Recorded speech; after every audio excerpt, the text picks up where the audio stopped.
আজ আপনাদের সাথে শেয়ার করব কিভাবে আমাদের ফরিদপুরের মানুষ কুলি পিঠা বানায়। বিভিন্ন ডিস্ট্রিক্টে বিভিন্নভাবে বানিয়ে থাকে, তবে আমরা যেভাবে বানাই সেটা হচ্ছে দুধ দিয়ে প্রথমে হালুয়া রান্না করি। হালুয়াটা একটু টাইট করে রান্না করি, পাতলা রাখি না। সেটার মধ্যে তিল মিক্স করি, তিলটাকে ভেজে ব্লেন্ডার করে নারকেল দিয়ে সুজি দিয়ে একটা হালুয়া, টাইট হালুয়া রান্না করি। তারপর চালের আটা সিদ্ধ করে সেটা দিয়ে এভাবে করে ডিজাইন করে পুলি পিঠাটা বানাই। যদিও আমি খুব বেশি অভিজ্ঞ না বানাইতে, তারপর একটা বানিয়ে দেখাইলাম। একটু ডিজাইন করে নিয়েছি।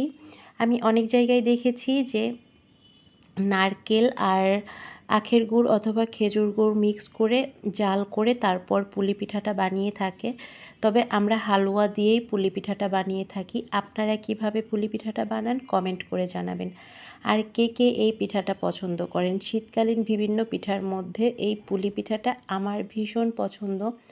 আমার দুধ চিতই পিঠার থেকেও এই কুলি পিঠাটা বেশি পছন্দ। বানানো একটু ঝামেলা, যার কারণে বছরে একবার বানানো হয়, কোনো কোনো বছর বানানোও হয় না। আমি প্রায় 2 বছর পর এই পিঠাটা খাবো। আমি অনেক পছন্দ করি, তাই আম্মু বানিয়েছিল।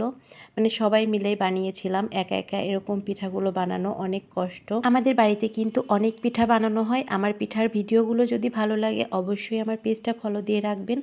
আর রেসিপি লাগলে সেটাও কমেন্ট করে জানাবেন, আমি রেসিপি দিব। আর আমি কিন্তু পরবর্তী দিনগুলোতেও আরও কয়েকটা পিঠার ভিডিও দিব।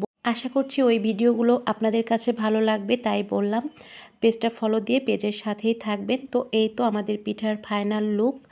আর পিঠাগুলো কিন্তু অনেক বেশি মজা। আজকে ছোট ভিডিওটা এই পর্যন্তই, দেখা হবে নতুন ভিডিও নিয়ে। বাই।